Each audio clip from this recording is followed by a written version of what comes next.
It's the freaking Frack Show, a podcast for the fans by This the is the fans. freaking Frack Show, a podcast for the fans by the fans. Freaking Frack Show, a podcast for the fans by the fans. All right, guys, you're watching the freaking Frack Show podcast for the fans by the fans.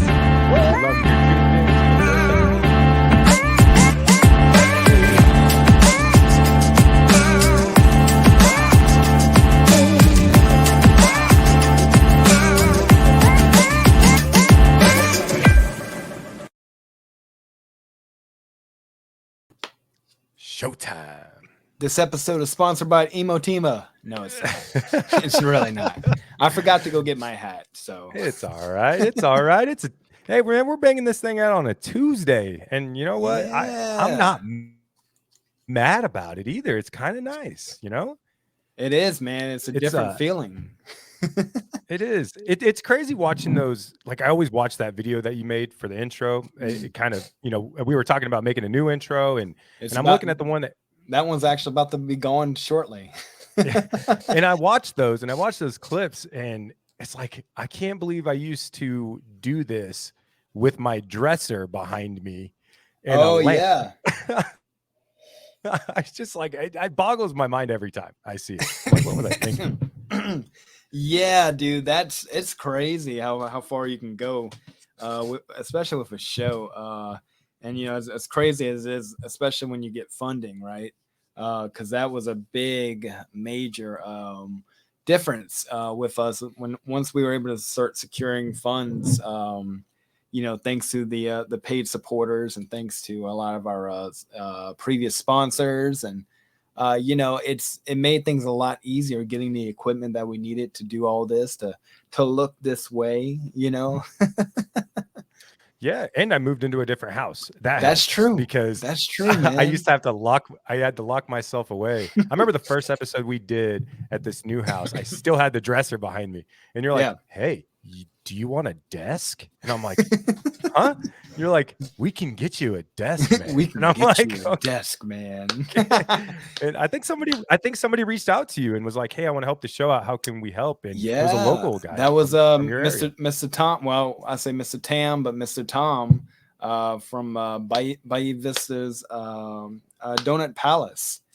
He was like, "What do you need?" I remember asking, and I said, "Well, my partner needs a desk." And he said, "Okay." He says, "Order it and just tell me how much, and I'll go ahead and send you the money." It changed everything, dude. It Yeah. changed. I felt more professional. Like when we sat down, I was like, "Oh, be dang. I got my first ever, check this out now. My first ever desk." Oh, like I had some like a table or whatever, but this is Yeah. like my first ever legit desk in 33 years. Oh yeah, and you have the L-shaped desk too. Yeah, dude. I feel super important. I can do homework to the left, podcast to the right. And then you get a chair, man. These chairs. Then I got a chair. I've had this one for years, but you had gotten yours. I think it was like, you know, not even a year into the show. Maybe it was, but yeah. And we basically match, you know. We do. I had to have my wife help me put things together. So Yeah, don't tell anybody else that. It took me a while. I actually did the desk by myself, the one that I have, and it's not L-shaped because there's no way I could fit it in here. But it's exactly perfect for the processors and for the lighting, for the cameras, and for my computer. That's all the room I have. Bro, 2 months from now, I believe March will be 2 years. 2 years, man. 2 years and probably close to 100 episodes. Oh yeah, close to 100 episodes, man. Which is very, very big for a 90s and 2000s podcast, you know. just a couple dudes talking about nostalgia. I mean, it's actually mind-boggling to me that people even listen to this, because it's just me and you talking and essentially talking to people that we love. You know what I mean? And it's just a conversation, an hour a week. It's crazy to me. And, you know, people always ask me, you know, how did you get this person on? And I'm like, called them, emailed them, you know, like I asked them to come on and I asked her to come on. And I just get a yes, and I'm like, all right, here's a date, let's do it. It's and the people we've had on has been incredible, man. I mean, it still blows my mind. The list is getting bigger and bigger. We're about to hit 3 pages long for what we send our representatives and our the agencies and everything, and it's crazy, man. Mind-boggling to me, actually. I sit back and think about it, and it's like, I went back home. Okay, so like I haven't seen some people that I saw over Christmas break and New Year's. This is the first show we've done since then, so good to see you, buddy. I went back and people asked, they're like, heard you guys do a podcast, and I'm like, that's so crazy to me. That because that's a whole different life. You know what I mean? It is like it is crazy, dude. It's insane to think about it. And even doing different things. Like I'll go to the store. I've been recognized a few times, and quite a few times. But I remember like for the O-Town concert that I attended, that was like where everybody knew who I was, but I didn't know them. It's a world. It's its own world, really. If you think about it, it's its own community. And they're like, oh, well, and most of them didn't say, oh, I watched a Trevor episode, Trevor from O-Town. But like most of them were like, oh, I watched Jeff Timmons, or oh, I watched this person, that person, this person, and or I watched all your episodes, which is so bizarre, But yeah, it's definitely unreal. Even now, almost 2 years later, it still doesn't it hits me hard, but it doesn't like it hits me differently, I guess you can say. Yeah, I think it all kind of comes from the slogan and the mission statement, for the fans, by the fans. I think because we've kept this as fans, like we're fans of the people that we talk to, and dude, it's crazy to me. My son's a fan of the show, and he's 5. That still boggles my mind, and it's insane. I'll hear our intro go off, and it'll be just before bedtime. I'm like, what is going on? I look over, and he's chilling out, watching it on his iPad. Oh man, that's crazy. It's so cool, dude. It's so cool. I'm like, what are you doing? He's like, watching frickin' Frack. I'm like, what'd you just say? He goes, I'm watching frickin' Frack, because he still mumbles kind of, a little bit, because he's 5. I'm like, what are you saying to me? That's cool. Anyways, bro, you so we kind of did a couple different things since the last time that we've had a show, but most importantly, you went to a con. You went to previously known as Wizarding World, right? Yeah, Wizard World. It was previously known as Wizard World, and it was bought out and turned into a part of the Fan Expo, man. It was incredible. It was a lot of fun, man. It really was, and there was so much things to buy, and thankfully I the only things that I bought was from Nakia and and Lauren, and I was able to meet Power Rangers and things like that, and that was bizarre to me, because it was like it's so weird, because like whenever you grow up with someone on TV your whole life, and then you finally meet those individuals, and and this is the best part, they were everything you thought they could be, just very, very sweet, and like I said before, lovely ladies in every way. And it was just a really fun time. We got my buddy Charlton, and we had an absolute blast, man. For those who haven't seen the recap episode, definitely check that out, because it literally breaks down everything when it comes down to the convention and our nasty burgers at the Harbor after. Man, that's wild. Yeah. That's wild. Yeah. So like you went solo day one, right?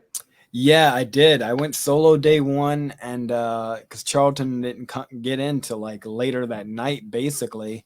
And it was a lot of fun. It really was. Day one is where everybody's just getting there, and they're just it's going to be a smaller day, I guess you can say. And Saturday is like the big day, of course. But actually, this year Saturday was nice and all, but Sunday was the day that Anthony Mackie, who plays Falcon / Captain America, that was his only day of being there. So Sunday was really crazy too. you know, and that was cool to see. Man. You know, that was really nice to see. And, you know, we just walked for hours, man. You know, we talked to different vendors and individuals, and really had a good time over there. And, you know, shout out to Fan Expo for hooking us up with passes and letting us represent the show in every way we could and did. But yeah, it was a great time, man. It was a great time. And, you know.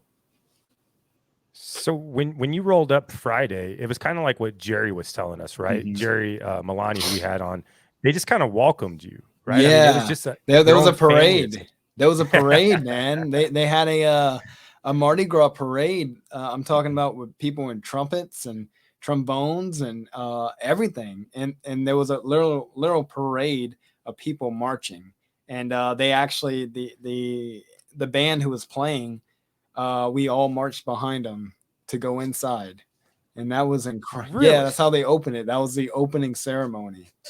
Yeah, that was really I fun. thought you were kidding. I thought you were joking. They literally had a parade, and I mean, I recorded a lot, which I haven't released it yet, but like, I recorded, you know, us walking in for the first time at the convention, and that was crazy. And they played for like 30 minutes straight after, like in the front, just to welcome people. You know what? Yeah, that's crazy, dude. That's the New Orleans way is what they would say. You know, it's a welcoming party, man. It's a welcome. A parade. Oh yeah. Man, you guys followed them into the building. That's so awesome. That's yeah, so cool. and you know, there was I actually didn't follow them. They were going in the left door, and I was the first one in there because I just took the right door and just walked in.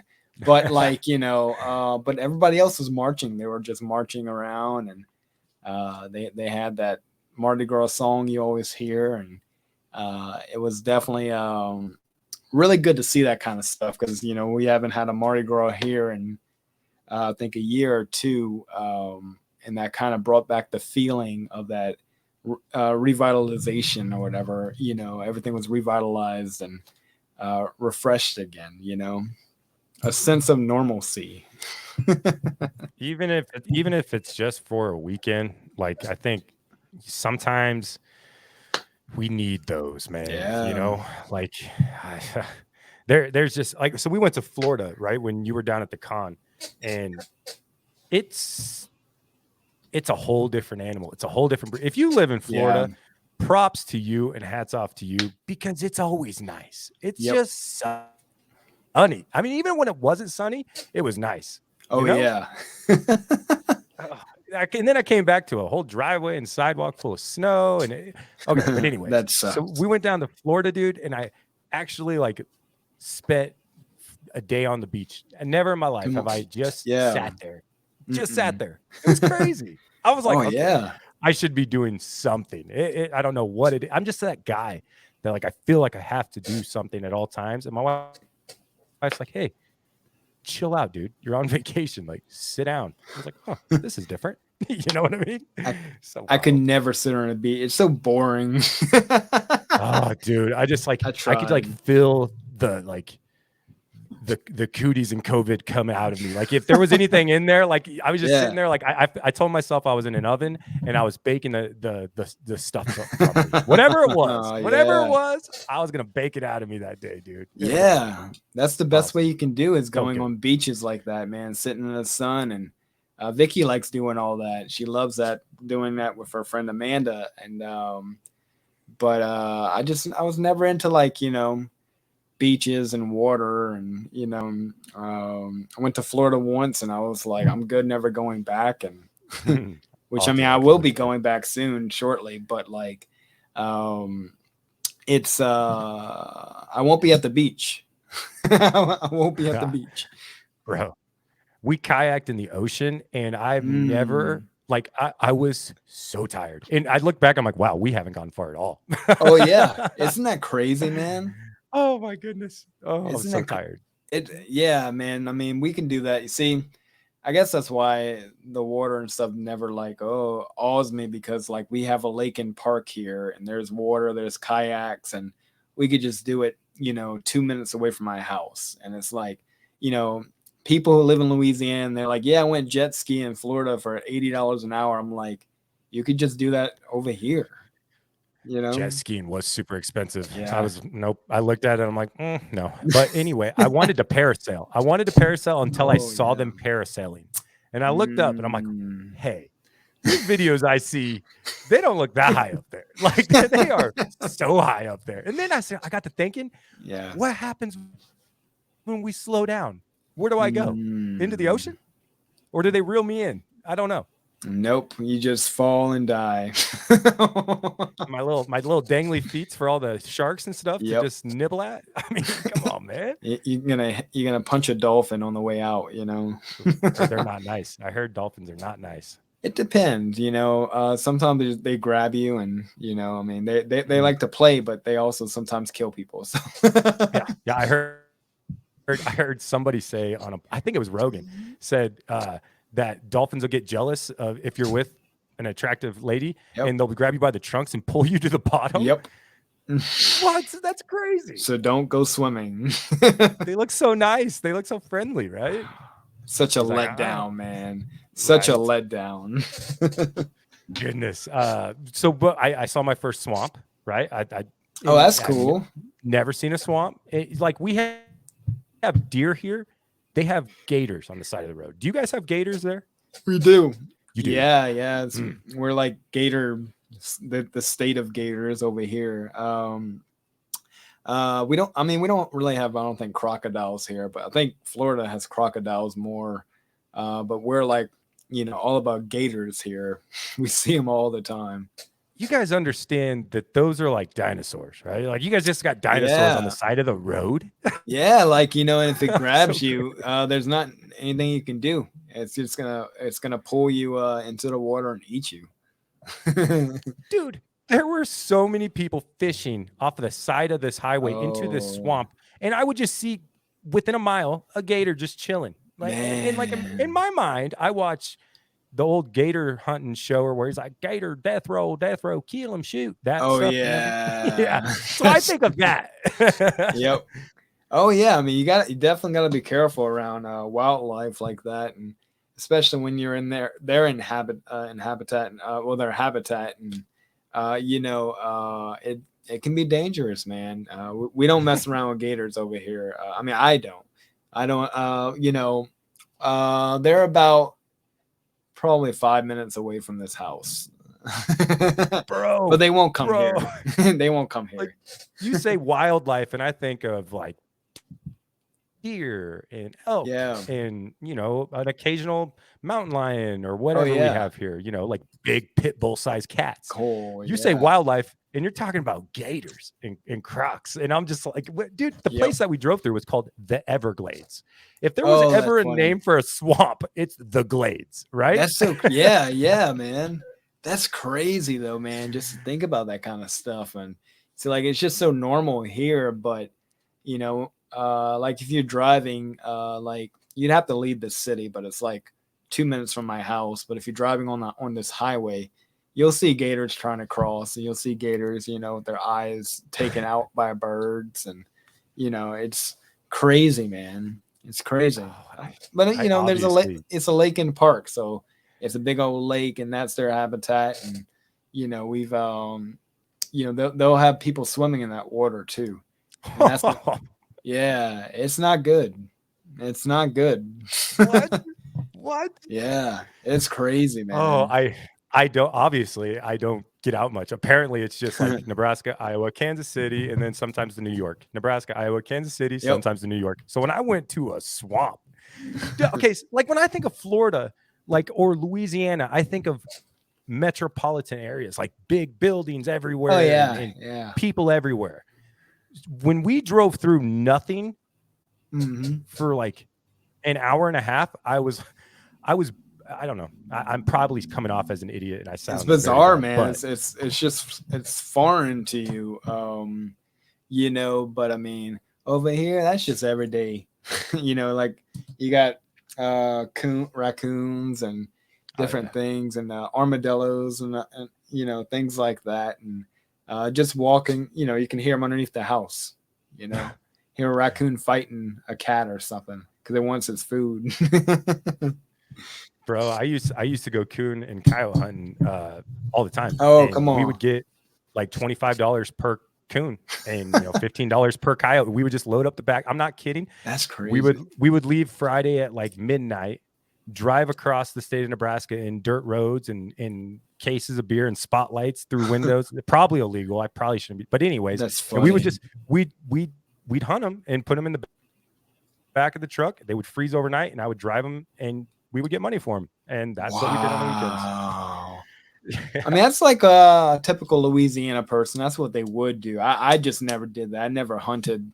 I was more into hunting other things, but like, just never into like hunting animals, Man, it's so wildly I don't know where this podcast is heading at this point, but it's so wildly different, like just geographically, right? From where you grew up and where I grew up, and like how vastly different your past was because of where we grew up. It's nuts. Yeah, I just never grew up, I mean, someone took me out to shoot a deer once, and I just couldn't do it, and I just put the gun down and said I want to go home. I was like 8, 9, and just couldn't. Wild.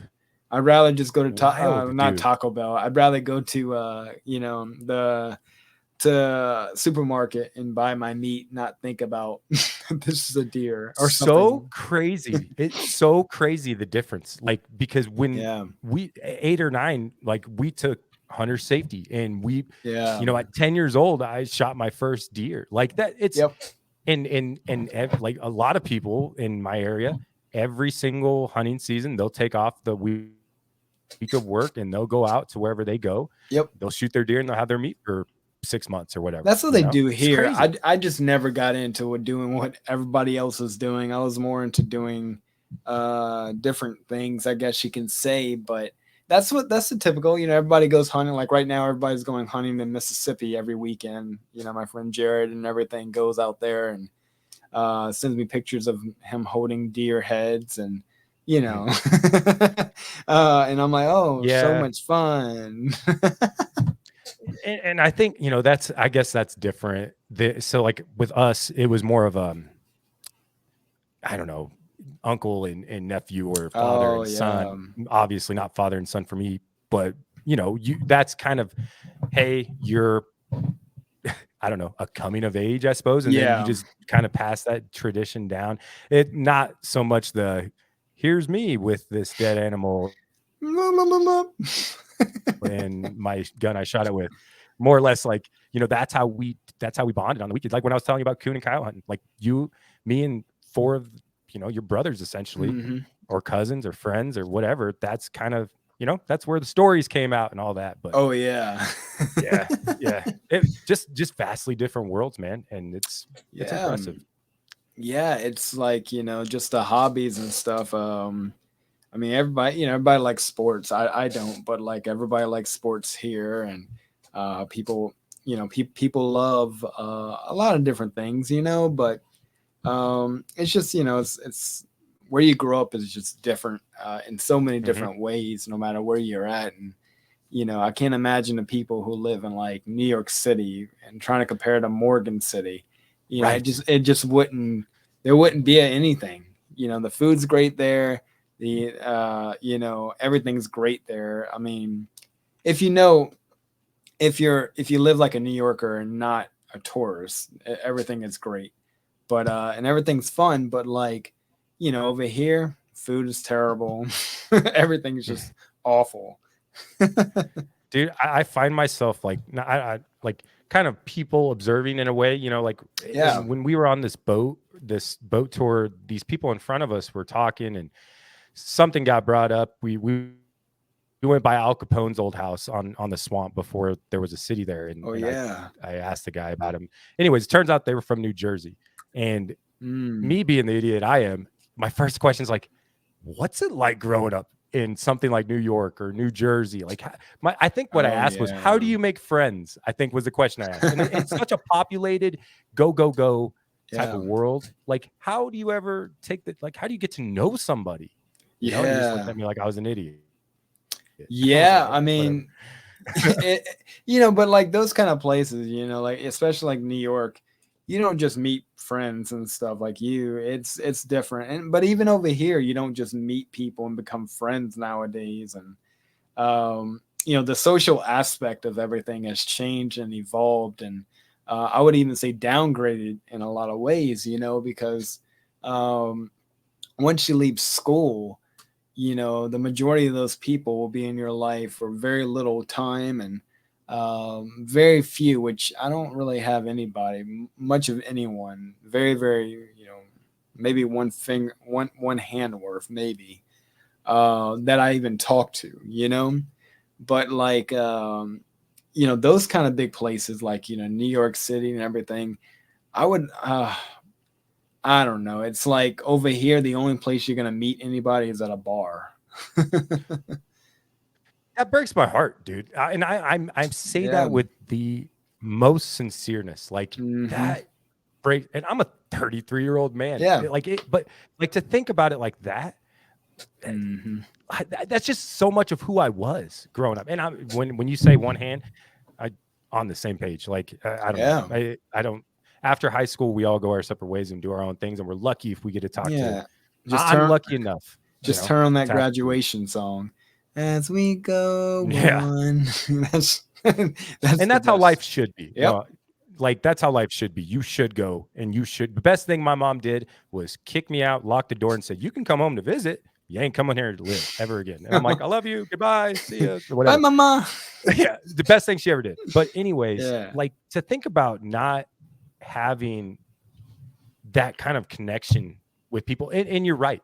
Like we go these places, and I look around. I'm like, "Hey, maybe I could be friends with him. Maybe I could." And the answer is no. The answer is always no. I mean, but like in my mind, I'm like, I wonder if he's a cool dude. I wonder if we could have a conversation. I wonder if we could talk an hour a week. And let people listen. You know? Yeah. I mean, it's like even with the show, I think it's easier to make friends because people, we're kind of recognized. Whenever we go, like especially like Sweet Stock is, the ultimate, absolute, 100% example. Like we were recognized nonstop the entire day and night, and it made it easier to like to be friends even with all these people we didn't know. Because I mean, the majority of people we didn't know, never even talked to them on Instagram, Facebook, nothing, and but they knew everything about the show. Can you imagine being a celebrity and trying to like who could you trust? Honestly, that answer is nobody. Yeah, I would say nobody, man. Like I would have a hard time with that because people just want to be friends with you. A lot of people, just want to be friends with you for the wrong intentions or ill intentions, It all sounds like so much fun and living in the spotlight and having all this money. Dude, like the part of life that we're talking about, making connections with people, that's gone. That is gone. Yeah. If you're Justin Bieber, bro, that part is gone. No wonder he kind of went off the deep end because you grew up in a spotlight. You literally can't trust anybody. I don't care what any of them say. Nope. Nobody. And it's crazy. It's definitely a shame, man. But we're definitely grateful for everything we have and for the friends we do have, and a lot of friends on the podcast, which is amazing. The friends list on there is infinite. Yeah. That's what it's all about, man, is making those connections and helping people out when we can. And yeah, it's amazing. Hey, I had a question for you. What's that? Out of all the cons that you've talked to, right? Because you've been speaking to a lot of cons and expos, like what's one that really stands out to you as a have to event, right? Like bucket list, maybe. Like one that I haven't been to, or like one the cream of the crop. I mean, lately there's one that's coming up. It's Texas horror. I forget what it is, but it's Texas like horror weekend. It's like Frightmare Weekend or something, and that's the one that has like a lot of people I would like to personally meet or even see in person. The what do you call it? The guest list is insane. There's like Nightmare on Elm Street 3, the entire cast pretty much. A lot of the cast members from Scream. But it's also one of the biggest, or it might be the biggest horror convention in the nation, which that's really exciting because I love going to these conventions for the vendors and meeting them and buying different things from them.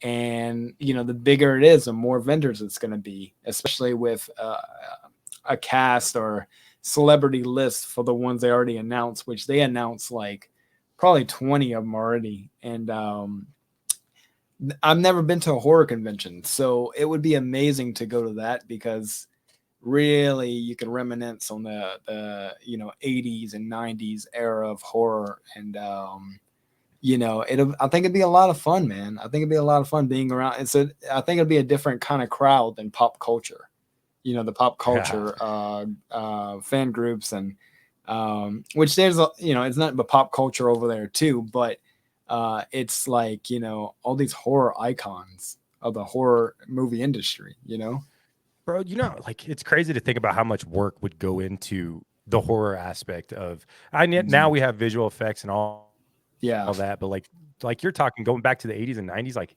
how much work went into creating those characters and those costumes and the blood. I mean, you think about like with Scream, I remember like Scream 1, well, pretty much all of them too, but there was like bare minimum CGI because CGI wasn't even built to be what it is now.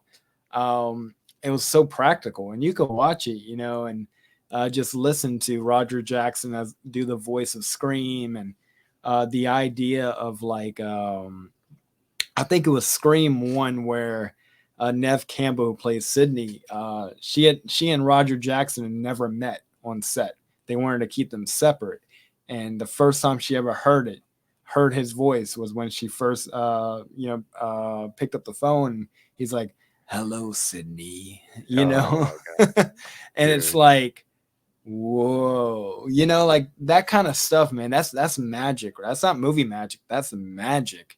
The idea of that kind of stuff, genuine reaction. The same thing with Drew Barrymore. Actually, Drew Barrymore was, this, she's this huge star, and there's no way you can have Drew Barrymore in a movie and kill her off in the first 14 minutes, right? And this one did that, but she had never heard Roger Jackson's voice. She had never met the guy, and the genuine reaction. And what's crazy is most of most of his stuff I know is improvised.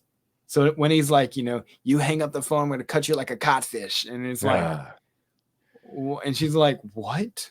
Like it's very, very, and you could just tell, and it's on IMDb as well in the facts and the trivia, like it was genuine reactions to everything he was saying. Improv down because there's something else I wanted to talk to you about after we get through this. But what a concept for a movie with Scream, right? Yeah. I mean, that's back when three-way calling was hot. Like we didn't have caller ID. I could star 67 it or star 69 it to figure out who you were. Dude, what a concept for a movie. I remember watching it and then like going to my mom and be like, how do people sleep at night? She's like, what do you mean? This is all make believe. I'm like, yeah, but that kind of stuff's like actually happening in the world. Like, what a concept for a movie. I'm going to call you. You're going to have no idea who I am. Yeah. And I'm going to stalk you until you die. What a concept. Hello, Sarah. Bro, and that there sums up why the 90s were some of the best decade. I mean, like, and then they made what, 5 more? Yeah, there was 5 total. The new one just came out last weekend. I didn't get to go see it because I'm just not comfortable going into theaters where there's not even COVID. It's because of yappy kids and lasers and cell phones everywhere. I just can't enjoy it. I'd rather watch it in my house. So I'm very much looking forward to seeing it. Like that is the maybe definitely in the top 3 movies I want to see for the year. So I really do want to see it. Nev Campbell, David Arquette, everyone's back. The original 3 is what they're called. Everyone's back. So I'm really wanting to go see it, but I know I'm just gonna wait.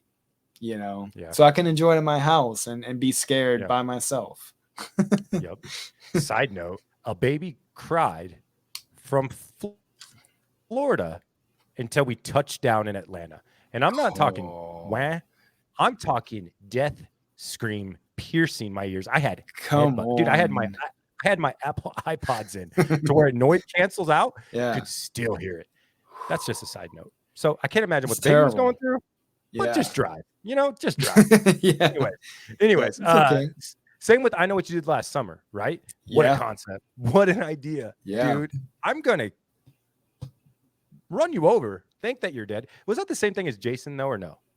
No. Not Friday the 13th. Jason drowned at a summer camp and teens watched and didn't help him. These dudes ran him over, right? Then threw him in the lake, thought he was dead. Yep. Wasn't dead. And now we have ourselves, 4 more movies. They just remade the series on Amazon. I heard it was terrible, but they actually made a series of it, and everything. But that's another thing, man, is everything you watch now, it's so disappointing. It's so woke. Everything you watch has some kind of meaning in today's world, and I get so frustrated. I can't watch stuff like that, so I tend to turn it off. Oh, the woke culture.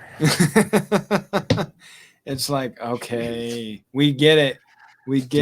Do not edit this out. Do not edit this out. Let this stay. No, but it's true, man. I have a hard time watching today's movies versus the 90s and early even 2000s. Whatever happened to movies like The Princess Diaries? My wife made me watch that and I say had me watch that for the first time not too long ago. Great, fantastic movie. It is, man. It's movie. Perfect in every way. It was a beautiful movie, and the soundtrack was absolutely fantastic, and and that was Anne Hathaway's first movie. She was I think she was 16 or 17. I think she was 16. She might have been 15, but she was really young. Her very first movie. And she was phenomenal. She was the lead role with Julie Andrews as her first movie. Dude, that's incredible, man. And speaking of which, we should probably talk about is this is the most important stuff right here. It's the Disney soundtrack of our of the late 90s and early 2000s. How many bangers there was, man. Yeah, dude. Just like the Johnny Tsunami soundtrack too. Just and it was all original. You know what I mean? Or with Brink. Remember Brink? Yep. Yeah, that's right. I broke my arm 2 weeks after watching it. But turns out you can't just hop on rollerblades and think you're amazing. It's not how it works. I wish. No, you're right, dude. You're right. All soundtracks back then, but especially the Disney soundtrack. You're talking some orchestra stuff too. That was great. Yep.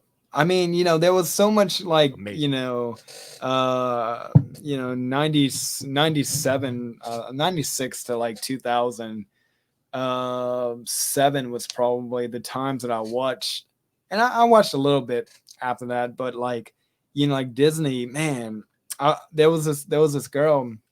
I was on the watching a live the other day on the BTP podcast, right? Better than they're good, yeah. But back to the back to the past, right? BTTP. Yep. So it's back to the past podcast, and we've had them on the show, and I was telling them how much I love them, but they were live with someone who is going back with these Disney movies and watching every one of them in order right now. Whoa. And she's very, very sweet. Somebody we definitely need to get on the show because I feel like we can have like a 2-hour session, all about Disney.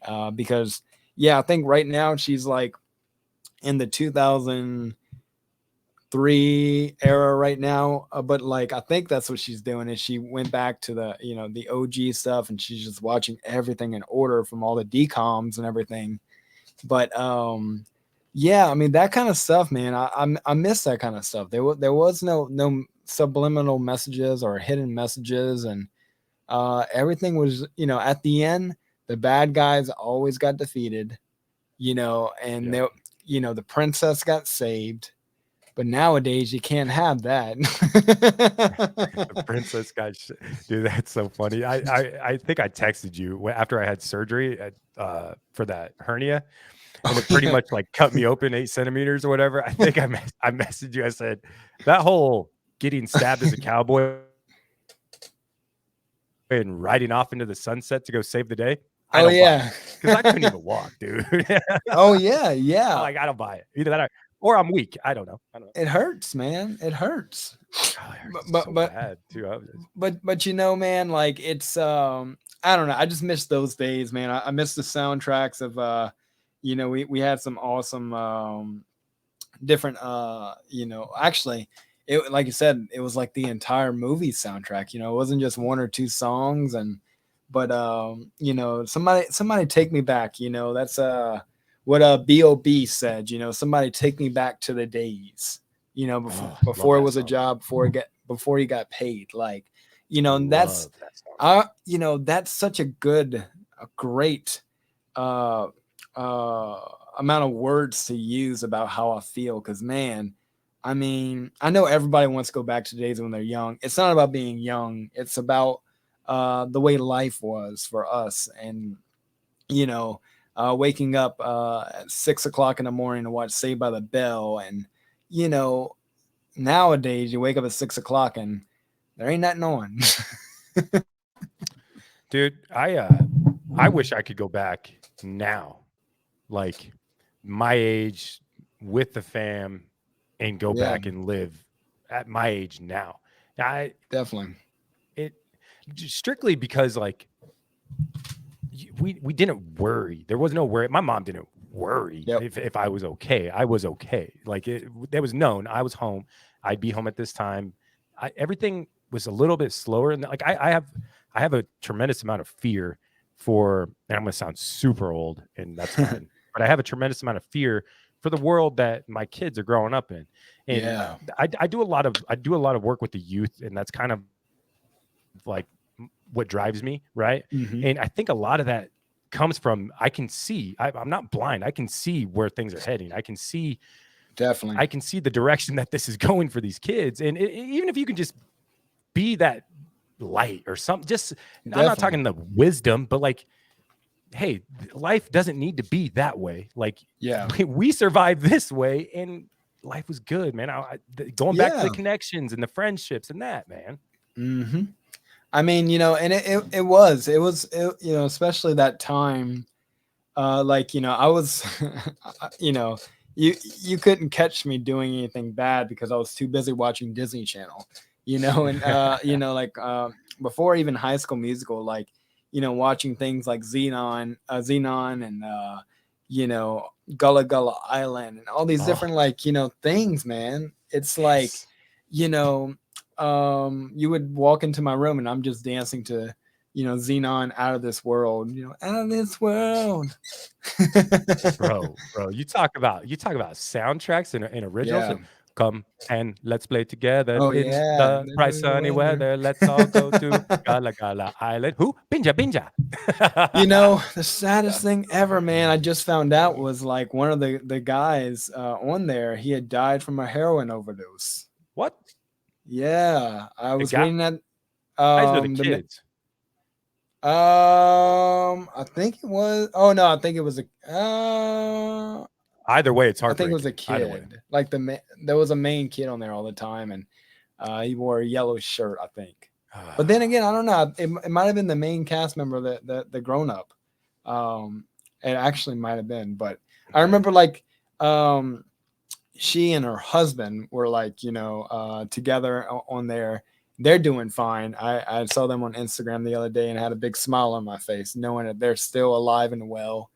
But like that comes to another point. Like, we've lost some great people in this world, man. I know we talked about it before, but like, the guy who plays Jet Jackson, that was very heartbreaking. Yep. And that's somebody we grew up with, and that's one of the worst things ever. Like, I know what people feel about Betty White, because I feel that way about many people, including Betty White as well.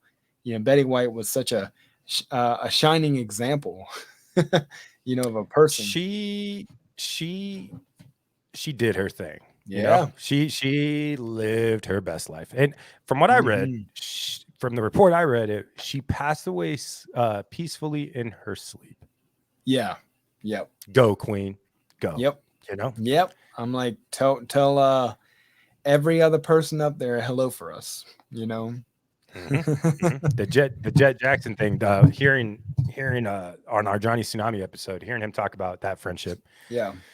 That's dude. That guy was in everything. He everything. He was, and he was, Great. For doing Jet Jackson, he was really young whenever he first started it.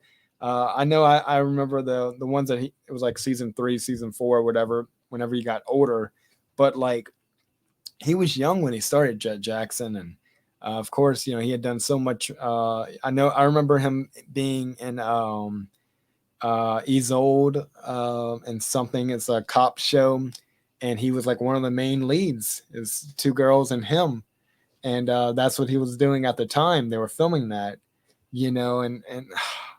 I miss people like that, man. I feel like he would have been he was such a bright person, and that's what they all said as well. But like, to us, he was like somebody we grew up with. Lee Thompson Young. Mm-hmm. And they made a movie too. I didn't know that, but he was in everything, bro. Yeah, everything. Yeah. And you know what? Like, I don't know. It's crazy to hear people talk about loved ones that they've lost or friends that they've lost. Yeah. I feel like these last 2 years have been brutal. Like, and and we talk about the pandemic and we talk about that, and everybody talks, about their struggles, but like the overdoses and the suicide. I mean, it's just like, yeah, I don't know, man. It's a dark time. And like we talked about off air, you go into these cons and doing these things safely and going out. Like, we even said it, we have to, you have to keep some sort of sanity up here. Oh yeah. Yeah.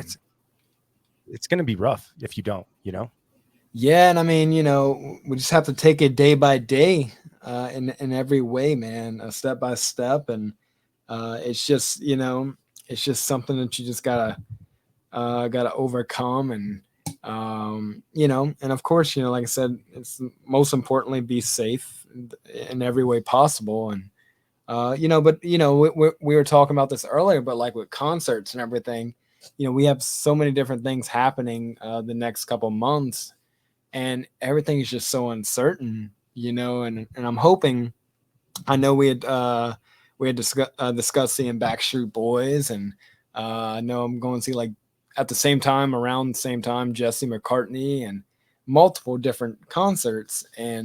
But like, even now, everything is so uncertain, and I'm hoping it happens. I'm hoping the Backstreet Boys doesn't delay another year. Oh, yeah, it would be very disappointing. We'll just get us a Backstreet Christmas, maybe. Hey, so before I forget, I went back. The album. The album. Yeah, that one. Oh yeah. I got you. Maybe. Hey, maybe. Anyways, so I went back and started rewatching a couple shows that I used to watch, and just absolutely fell in love with. And you had brought up talking about improv. Yeah, coming on to the scene and improv. That's what I'm trying. Oh yeah. So I've been listening to a rewatch podcast of the Friday Night Lights series. That's cool. changed my entire life. Yeah. That every guest that they've had on, they said that Peter Berg's one one thing was you don't rehearse with each other. Wow. And he does not expect you to use the script. I guess there was only like one time that the head guy, Kyle Chandler, who's amazing and fantastic. Yeah, he's awesome. I'm up for adoption, Kyle, if you're interested. I guess like he only read from the script one time in all of the seasons. I think there was 5 or 6. Come seasons. on, man.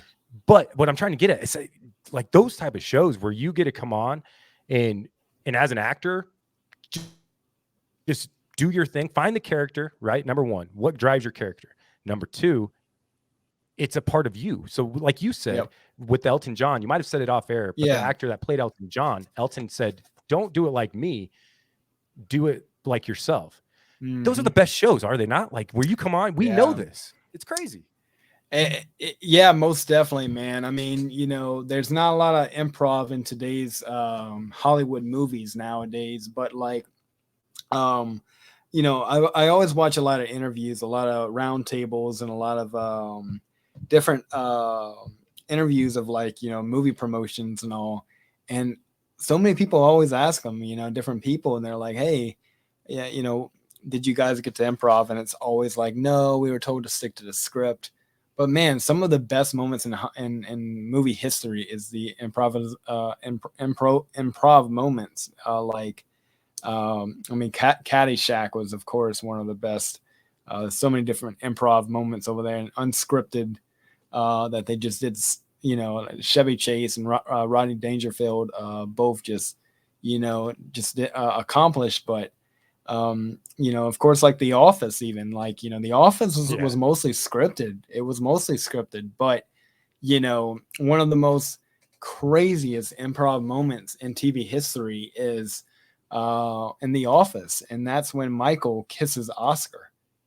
He was supposed to come close to him, and then he was supposed to walk away, but instead he planted his lips like that. You know, and can you imagine any other way though? But I can't. And that was the crazy thing, because the reactions of people like, oh, that's true, genuine reactions from Pam, and I think it was from Stanley, but like, you know, the reactions you saw was true, genuine, like, you know, but change the game with that one. Yeah, man. But you know, improv is awesome. We don't, you know, I miss the people who do improv, and you know, it's just, I know we had touched up on it with Mr. Larry Hankin, but like improv is like, you know, it's a lost craft in a lot of ways in the Hollywood industry, you know? Yeah. So two things before I forget. First, remind me, Middleton and Schwartz on Netflix. Just bank that. We'll talk about it in a minute. Secondly, Taylor Kish, who played Tim Riggins on Friday Night Lights, did an interview because he did Waco, where he played the God, why can I not think of his name? The Wake. Everybody knows what I'm talking about. Waco. Oh yeah. All right. And he did an interview leading up to that. Side note, Taylor Kish had some bomb. He did in the box office, but I still think he's the Tom Cruise of our generation. Anyways, all right. He gave an interview that said Friday Night Lights was almost like a curse to him, because when he had to go on sets where you had a mark you had to hit and there was no improving and you read from the script or you were fired and they would find somebody else. Wow. He spent 5 years breaking himself out of the actor mold to become, you know, an improv actor, an impromptu actor. Yeah. So when he had to go stand on a mark and read directly from the script, like he said it, he goes, it was the best time, but yet it did not prepare me for what Hollywood actually is. Crazy, huh? Yeah, crazy. It's crazy. He played Remy DeVoe in X-Men Origins. He was bad one. He was like that Louisiana accent. It was just so bad. And then of course he did John Carter, which, you know, was at the time the biggest bomb in Disney history of cinema. Yeah. Hey, Tom Cruise of our time. But I loved Taylor. Actually, he had played in this army movie a while back. Well, maybe not even that. With Rihanna. Yeah, that was so Battleship. Yeah, and I mean that horrible movie, but I loved it. It was entertaining. Yeah. Yeah. And I don't think he's a terrible actor. I mean, I've seen him in a lot of stuff now, but like, people like that, man.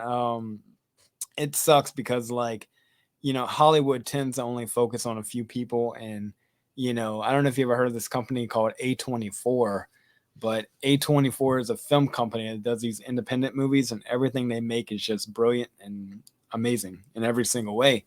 And they really do focus on the people. And look, a lot of these A-listers have done these A24 films because of how great it is, and I hope to see him in something like that because he can act, when he's not doing Remy DeVoe, and he can act. Dude, he was going to be a professional hockey player. Yeah, had no interest in acting, and he had surgery or something, and so he has a deep Canadian accent. Yep. And I guess when he went to read for Tim Riggins, he went into Peter Berg's office, and the guy was like, "We'll work on the accent, do it just like this." Peter Berg took him to the directs, and he's like, "How do I break the accent?" He's like, "Don't. We'll fix it. We'll move you to Texas." They did everything on set, dude. Wow.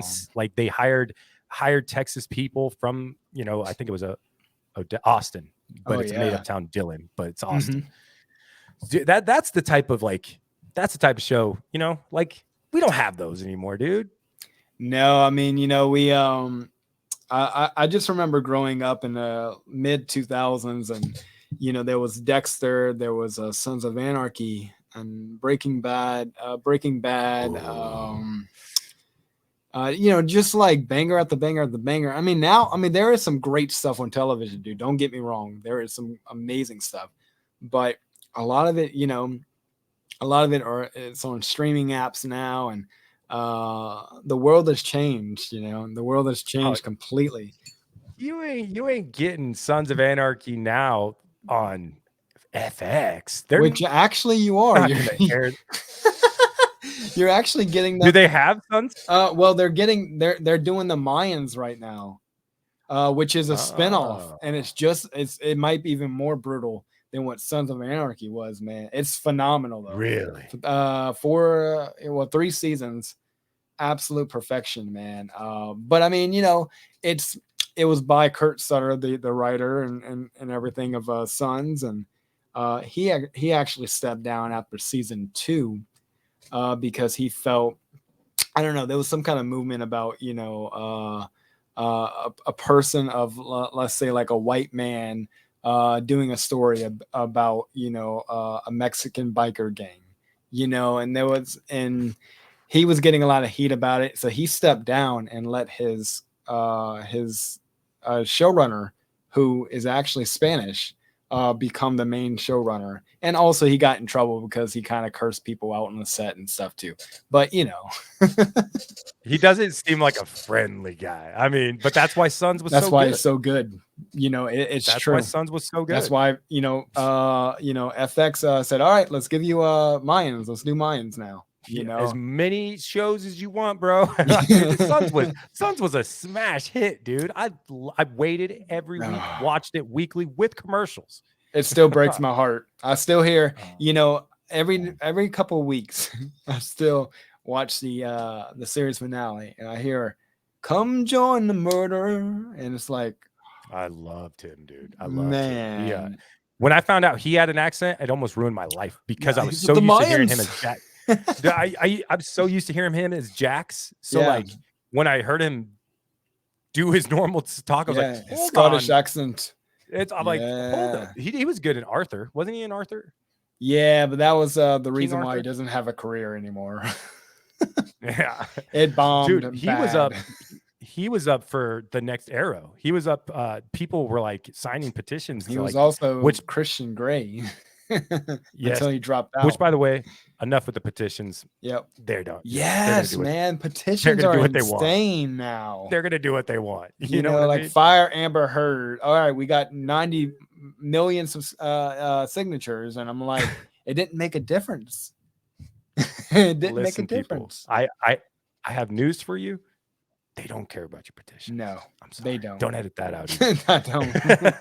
They definitely don't, man. Yeah. So lastly, I know that you had watched some of Arrow as well, right? Yeah, I got to season 4 and I said, okay, enough, Felicity, stop it crying, and I just turned it off. You can shut it off at season 4. That is allowed. Season 1 and 2, masterpieces. Yes. The story arc, it's just. My wife actually asked me the other day because I'm on like season 5, right? I like Prometheus, where he tries to get Arrow to kill himself with his bad decisions, and everybody that gets close to you dies. Anyways, that's interesting. I was on season 5. My wife's like, "Are they just recycling the same thing over and over?" She's like, "How is this show still going?" I'm like, "Stop! You know I have a man crush on my guy. All right, you know this. Don't hate on him. Go. That's 12. funny, man. Yeah, she straight up called me out. She's like, "Same thing." Season 5, I'm like, I guess, and I'll watch it. God, I mean, but I mean, the problem is with me is I'm so tired of these spinoffs and these crossover events. Watch this. I mean, even Grey's Anatomy does that junk with Station 19, and I'm like, yeah, like I remember someone died on Grey's Anatomy. This is hilarious. Someone died. Okay. Then one of the main people in Grey's, right? And this is the crazy thing about that. You didn't know how he died unless you watched Station 19. And I'm like, bro, this is ridiculous. So we never watched the episode. We never watched it. Bro, I said the same thing, and I knew what happened in Arrow. I said the same thing. I got to like episode 6 on season 5, and then all of a sudden they were fighting aliens. And I'm like, hold on. That's not part of it. And no. I knew, and it still made me mad. It's crazy that you brought that up because I thought that yesterday. I said the same. I ain't going to watch it out of pure principle. I'll continue on. Thank you. Yeah, I just watched the clips of like Tom Welling returning as Brandon Roof, which truthfully Brandon Roof's they did him justice compared to Superman Returns. Seeing Brandon Roof truly be Superman in those very few scenes that he was in the crossover event was outstanding. And Tom Welling was weird, that I didn't like that either. He was like, "You're not Lex," and he's like, and he's like, "Oh," he's like, "You still got your power," and he's like, "You don't have your power anymore," and he's like, "I gave it up to be with my family." I'm like, Superman wouldn't do that. Bro, I understand budget cuts. I get it. Dude, I thought the same thing. Last question I have for you, because I know we're not going to talk about this until a couple, maybe weeks or even a month, but did Spider-Man give you Arrow vibes? Did it give you Arrow vibes? And this is why. I'm not going to give anything away, but essentially, just think about this from Arrow. Mm-hmm. Caleb Bryan, you have failed this city, right? Just think about that. Yeah. Think about Spider-Man. Did it give you Arrow vibes? Nope. But I haven't seen Arrow. Maybe in I'm like just 5, too obsessed. 6 years, I'm obsessed. Man. I'm gonna have to restart it. I'm obsessed with it. I'll restart it and watch up to season 4 again. Because I don't remember much. I mean, I remember you have filled the city and everything, but I remember like Slade and stuff like that was just incredible. And he kept coming back, but like I'm sure he comes back another 10 times. But he is in the last season, yes. That's actually good. How many seasons is it? 6? The last season 6, and the last season 8. Never mind. I'm not watching it. just watch season 8, please. It's a goodbye to the fans, and so that's why everybody's back. It's a goodbye and a wave, and no wonder Stephen Amell was like, "Dude, I'm done." Like enough already, man. I got other things I want to do. Yeah, he's starting a movie, I think, with his brother or something. His cousin Robbie. Oh yeah, his cousin Robbie. That's right. Dude, I didn't see that. Completely fan funded. Code 8. Yeah. Completely fan funded. Yeah, that's what I thought. It was so neat, man. It's good. I liked it. I'm about to watch it one day. Whenever I watch season, I mean, I'm not just gonna watch season 8. I'm just gonna watch them all, but. Maybe one day or 1 week I could just binge. I don't know, man. Thinking about that, I'm like, ugh. I love it. I love this for you, Caleb. All right, I love this for you, my man. I love it for you. I love this venture for you that you're about to go on. Yeah, I'm like, hey, how many episodes? Oh, I'm on like 1. Oh, okay. How long ago? Dude, 3 weeks so- ago. Oh, okay. You so know, good. but right now I'm kind of binging Power Rangers, Mighty Morphin, and I'm gonna shift into Turbo. Yeah, to watch that and binge that.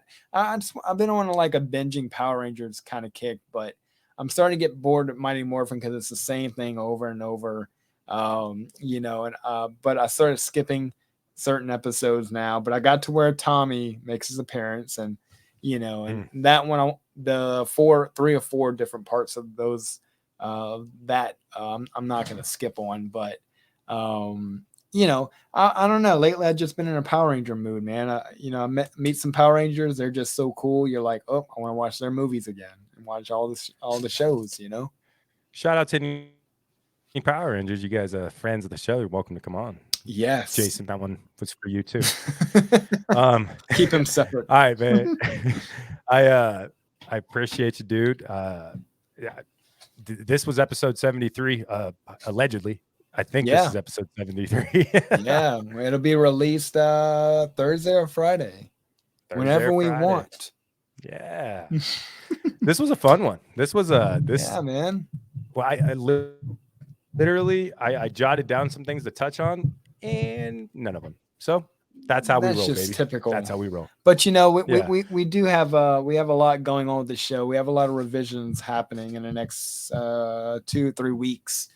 You know, so definitely look forward to like we're not changing the show's premise or anything like that. It's just all about making it more presentable and you know, gonna have maybe like a new logo and things like that. We're gonna see what we're gonna do, but like it's gonna be the same premise of the show, the same thing we do every week. You know, and just us having a good time talking about the 90s and 2000s and other eras as well. But yeah, we're definitely gonna be doing some revisions, and that's super exciting because we're working on a theme song, right? Hey, a jingle jangle. A jingle jangle. And it's going to be us clapping when we first started doing this. When we first started doing this, we were trying to come up with like intro, like we were thinking it, and I was going through my head. I'm like, show. Do you remember? Yeah. Oh my god, dude. Oh, I was thinking this is a freaking Frack show. Oh my goodness. Good thing you didn't let me do that. Good thing you vetoed that idea. This one just made it past 2. Man. You know, it just didn't work out. But we are working on a theme song for the show and a brand new intro. You know, I guess we can kind of talk about that for a second. Like just having a brand new intro of us, like I imagine us waking up in bed and then walking to the you know, getting film recording, like walking to the podcast station, putting on our hat and everything, you know, like something like Dexter in a way, in Dexter's opening where he's like scrambling eggs and it shows him like chewing the meat and the blood and stuff and the egg and, you know, the yolk, I mean, and, you know, it's going to be very, very top dollar production. But no, I'm gonna have to take we're gonna have my camera off of the stand and use the bad boy camera. Bro, we got these now, man. It's That's like true. We have calculators in our pockets. 4K 60 frame video and 56 megapixel, as if that matters, but no one knows that. Nope. Jingle jangle. That's all that sounds like to me. Jingle jangle. Does it look fun. good? Yep. All right. Send it off to Caleb. It's gonna be a lot of fun, man. And we're you know, like I said, the premise of the show isn't changing. You know, we want to make it to where it's a bit more presentable and just kind of cool looking, you know, because the intro we have now is great, but like we want to take it up a notch, like Emerald. Yeah, we've been through a few different intros and we have only paid for one, and that was the very first one. Yeah, and this one is gonna be. It might even be funny. I like funny. I don't know if you know this or not, but I enjoy funny. It's definitely. I think it'll be fun, man. It's gonna be funny and fun. Appreciate you guys as always.